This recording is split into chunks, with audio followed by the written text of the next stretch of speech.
तो कुल मिलाकर बीजेपी के बारे में कहा जा रहा है कि वो अपनी जो पुरानी गलतियां उसने 2018 में की थी उनसे सबक लेने की कोशिश कर रही है। चाहे आदिवासी हों, दलित हों, ब्राह्मण हों, क्षत्रिय हों, हर वर्ग को साथ लेकर चल रही है। और ना सिर्फ कास्ट बल्कि वर्ग के हिसाब से भी देखें तो युवा, महिला, बुजुर्ग, हर किसी के लिए सरकार कोशिश कर रही है कि स्कीम्स लाई जाएं ताकि चुनाव में इसका फायदा मिल सके।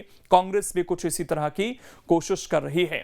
अब इसमें खबर तो यह है कि कई इलाकों में जातीय गठजोड़ का असर दिखता रहा है। बिना जातीय गठजोड़ के सत्ता की राह मुश्किल होती है, इसीलिए सियासी दलों का हर वर्ग को साधने पर जोर रहता है।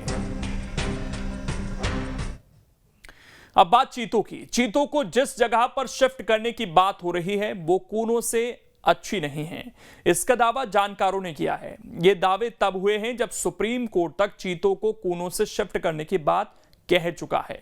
कुल मिलाकर देखें तो चीतों पर जो रस्साकशी है वो लगातार जारी है, क्योंकि 3 चीतों की मौत के बाद से कूनो नेशनल पार्क के प्रबंधन और जगह पर सवाल उठ रहे थे।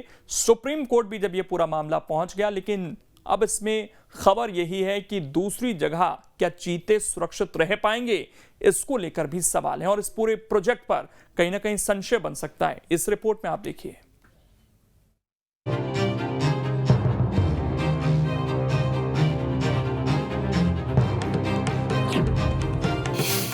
चीतों की शिफ्टिंग पर एक्सपर्ट्स का दावा।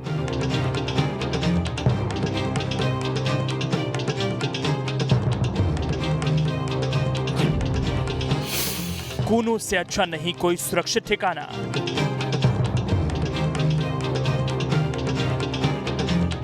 जिस मुकंदरा नेशनल पार्क में चीतों को शिफ्ट करने की बात हो रही है वो कूनों से बेहतर नहीं बल्कि वो चीतों के लिए और खराब साबित हो सकता है, इसका दावा एक्सपर्ट्स ने किया है।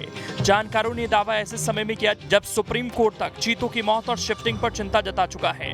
अब सवाल है आखिर जानकार मुकंदरा को चीतों के लिए अनुकूल क्यों नहीं मान रहे। तो इसके पीछे तर्क ये दिया जा रहा है कि मुकुंदरा में शाकाहारी जानवरों की कमी है, चीतों को भोजन का संकट हो सकता है। 2013 में 7 टाइगर बाहर से लाकर बसाए गए थे, जिनमें से 6 की मौत हो चुकी है। सभी 6 बाघों की मौत किसी न किसी बीमारी से हुई थी। ऐसे में खतरा चीतों के साथ भी हो सकता है। कूनो नेशनल पार्क का चयन चीता प्रोजेक्ट के लिए किया गया है और वह निश्चित तौर पे एक अच्छा हैबिटेट है। इससे पहले वो लायन रीइंट्रोडक्शन के तहत हैबिटेट सेलेक्ट किया गया था, लायंस नहीं है। और चीता एक्शन प्लान के बारे में भी यह आम आदमी को जानना चाहिए कि जब ये प्रोजेक्ट बना था तो उसमें कूनों के अलावा भी चीतों को शिफ्ट करने का प्लान है, क्योंकि किसी भी दुर्लभ प्रजाति को एक जगह सीमित रखना किसी भी प्राकृतिक आपदा या अन्य संकट में खतरा हो सकता है। हालांकि ये भी सच है कि कूनों में क्षमता से अधिक चीते हैं। ऐसे में उन्हें शिफ्ट करना बेहद जरूरी है, क्योंकि एक साथ इतने चीतों के रहने से बीमारी का खतरा बना रहता है। ऐसे में कुछ नेशनल पार्कों को तैयार कर शिफ्ट किया जा सकता है, लेकिन तत्काल शिफ्ट करना खतरनाक हो सकता है। एक जगह रखने पे उसका सफाया हो सकता है किसी बीमारी या कोई भी जो संकट है। इस चीता प्रोजेक्ट में कूनों के अलावा नौरादेही सेंचुरी, गांधी सागर सेंचुरी और वर्तमान में राजस्थान का मुकुंदा हिल्स टाइगर रिजर्व का सिलेक्शन किया गया है। चीतों को जहाँ भी रखें उसके जो सुरक्षा मापदंड उसका पूरा पालन हो। चीतों में लगातार जो कैजुअल्टीज हो रही हैं वो दुखद है, उसको बचाने के लिए हमें काम करना चाहिए। जानकारी के मुताबिक कूनों का एरिया 750 वर्ग किलोमीटर है। एक चीते को 100 वर्ग किलोमीटर की जरूरत होती है। 20 चीतों के लिए कम से कम 2000 वर्ग किलोमीटर एरिया जरूरी है। नर मादा चीते दूर जाएंगे तो दूसरे जानवरों से संघर्ष होगा, इससे चीतों की जान को खतरा हो सकता है। अब आपको बताते हैं कि चीतों को शिफ्ट करना क्यों जरूरी माना जा रहा है। तो दरअसल कूनों में अधिकतम 21 चीते रखे जा सकते हैं। वर्तमान में 17 युवा और 4 शावक चीते हैं। नर और मादा चीतों को एक साथ बड़े बाड़े में छोड़ा गया है। अगले 3 से 4 महीनों में 8 से 10 शावक जन्म ले सकते हैं। ऐसे में चीतों की संख्या बढ़ जाएगी। चीतों का प्रबंधन प्रभावित हो सकता है। कोई बीमारी फैली तो प्रजाति पर संकट आ सकता है। लेकिन एक्सपर्ट्स के दावों के बाद अब ये माना जा रहा है कि आनन फानन में चीतों की शिफ्टिंग शायद ही हो।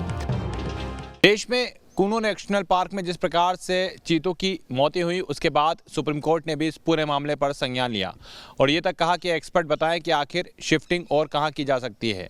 ऐसे में अब जो एक्सपर्ट हैं उन्होंने अपनी राय दी है और उनकी राय के मुताबिक ये बताया गया है कि कूनों से अच्छा उनके लिए कोई और सुरक्षित ठिकाना नहीं है, क्योंकि अगर हम दक्षिण अफ्रीका के पर्यावरण की बात करें तो वैसा ही पर्यावरण मध्य प्रदेश के कूनो नेशनल पार्क में देखने को मिलता है। और शायद यही वजह है कि चीते अन्य जगहों के अलावा यहाँ पर सुरक्षित रह सकते हैं। वीडियो जर्नलिस्ट अभय के साथ जितेंद्र शर्मा, न्यूज़ स्टेट, भोपाल।